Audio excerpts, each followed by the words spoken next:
नमस्कार. आपल्या सर्वांचं सहर्ष स्वागत. गुरुर् ब्रह्मा गुरुर्विष्णू गुरुर्देव महेश्वरा, गुरु साक्षात परब्रह्म तस्मै श्री गुरवे नमः.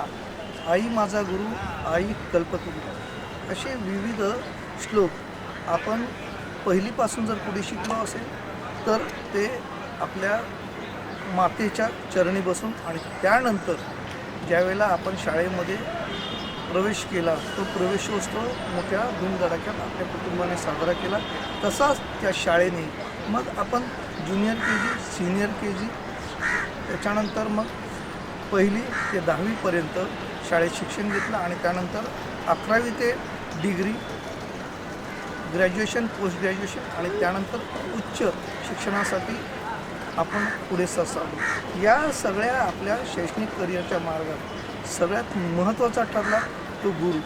आणि आपल्या समाजामध्ये आणि आपल्या हिंदू संस्कृतीमध्ये गुरुला हे सर्वोच्च स्थान देण्यात आलेलं आहे. आणि हा शालेय स्तरावरती आपल्या प्रामाण्यवाद बुद्धीला मोठ्या प्रमाणात चालना देत एक विद्यार्थ्यांची पिढी घडवत असतो आणि ती पिढी भविष्यामध्ये आपला देश घडवतो. आज आझाद मैदानामध्ये राज्यभरातून काही शिक्षक त्यांच्या संघटनेच्या माध्यमातून सरकारच्या दरबारी त्यांच्या अडलेल्या मागण्यासाठी आलेले आहेत. नेमका काय विषय आहे तो आपण त्यांच्याकडून जाणून घेतो. आपल्यासोबत म्हात्रे सर.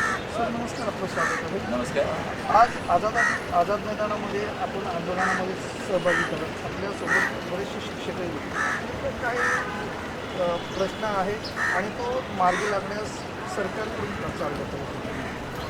सर, आम्ही आज जे आंदोलन केलं आहे ते वेगळ्या स्वरूपाचं होतं. प्रार्थना परिपाठ स्वरूपामध्ये आम्ही महाराष्ट्राचे मुख्यमंत्री देवेंद्र फडणवीस साहेब यांना विनंती केलेली आहे की महाराष्ट्रभर आज वेगवेगळ्या विभागावर, जिल्ह्यावर, तालुक्यावर आंदोलनं होत आहेत. त्याच्यामध्ये शिक्षकांचे प्रश्न प्रलंबित आहेत. हे प्रश्न सुटले जात नाही आहेत, तर ते सुटावेत म्हणून आम्ही थेट आझाद मैदानात मुंबई येथे येऊन मुख्यमंत्री साहेबांनी विनंती केलेली आहे की तुम्ही या प्रश्नांमध्ये लक्ष घाला जेणेकरून हे प्रश्न सुटतील. याच्यामध्ये प्रामुख्याने जर प्रश्न असेल तर तो TETचा आहे की TET परीक्षा सक्तीची शिक्षकांना केलेली आहे की ज्यांची आज सेवा जवळजवळ 20-25 वर्ष झाली अशा शिक्षकांना ती TET देणं बंधनकारक केलेलं आहे. ॲक्च्युली हे जे शिक्षक लागलेले आहेत ते त्या वेळच्या निवड मंडळांच्या किंवा इतर परीक्षाच्या पात्रता परीक्षा त्या देऊन शिक्षक ते नोकरीला लागलेले आहेत, मुलाखती देऊन नोकरी लागलेले आहेत. त्या शिक्षकांना पुन्हा सक्ती केली जाते की तुम्ही ती पात्रता परीक्षा द्या म्हणून. ह्याच्यामुळे शिक्षक संख्या संपुष्टात येण्याची शक्यता आहे.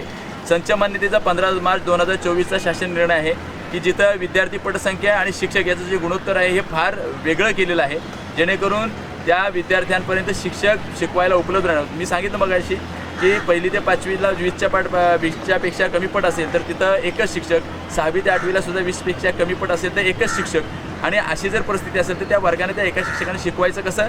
त्याहीपेक्षा रोज ऑनलाईन कामं आहेत, रोज ऑनलाईन उपस्थिती आहे, MDM आहे, या सगळ्या गोष्टी ऑनलाईन आहेत. जिथं नेट नाही, व्यवस्था नाही, अशा ठिकाणी त्या शिक्षकांनी ते ऑनलाईन कामं करताना वेळ जातो. तो विद्यार्थी आमच्याकडे बघत बसतोय आणि आम्ही त्याला शिकवत नाही आहोत. अशी परिस्थिती वर्गांमध्ये निर्माण झालेली आहे. हे कुठेतरी थांबावं, कारण हे जर थांबलं नाही तर ग्रामीण भागातलं शिक्षण संपल्याशिवाय राहणार नाही. ग्रामीण भागातल्या शाळा तर बंद पडत चाललेल्याच आहेत, परंतु शिक्षणसुद्धा संपल्याशिवाय राहणार आहे. आणि याचा परिणाम असा होणार आहे की शाळाबाह्य विद्यार्थी यांचं प्रमाण वाढणार आहे. तर याचं कुठेतरी शासनाने लक्ष द्यायला पाहिजे. ते लक्ष व्यवस्थित दिलं जात नाही. त्यामुळं आम्ही थेट मुख्यमंत्र्यांना विनंती करण्यासाठी आझाद मैदानात जमलो होतो. धन्यवाद सर. शाळाबाह्य विद्यार्थ्यांचं प्रमाण जर वाढलं आणि ती संख्या जर अनियंत्रित झाली त्यामुळे कळत नकळत समाज गुन्हेगारीकडे वळू शकतो. ही फार मोठी भीती आहे आणि भविष्यातील समाजाची शोकांतिकाही आहे. शिक्षण हे वाघिणीचं दूध आहे आणि ते प्यायला पाहिजे असं डॉक्टर बाबासाहेब आंबेडकरांनी त्या काळामध्ये म्हटलं.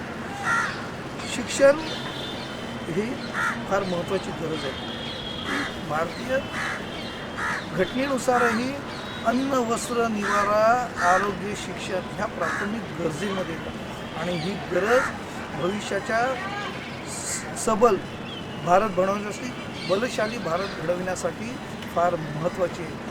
आणि जर शाळाबाह्य विद्यार्थ्यांची संख्या सरकारच्या नाकर्तेपणामुळे वाढत असेल आणि त्याचा ताण शिक्षकांवरती येत असेल आणि शाळा बंद होत असेल तर ही फार मोठी शोकांतिका ठरेल.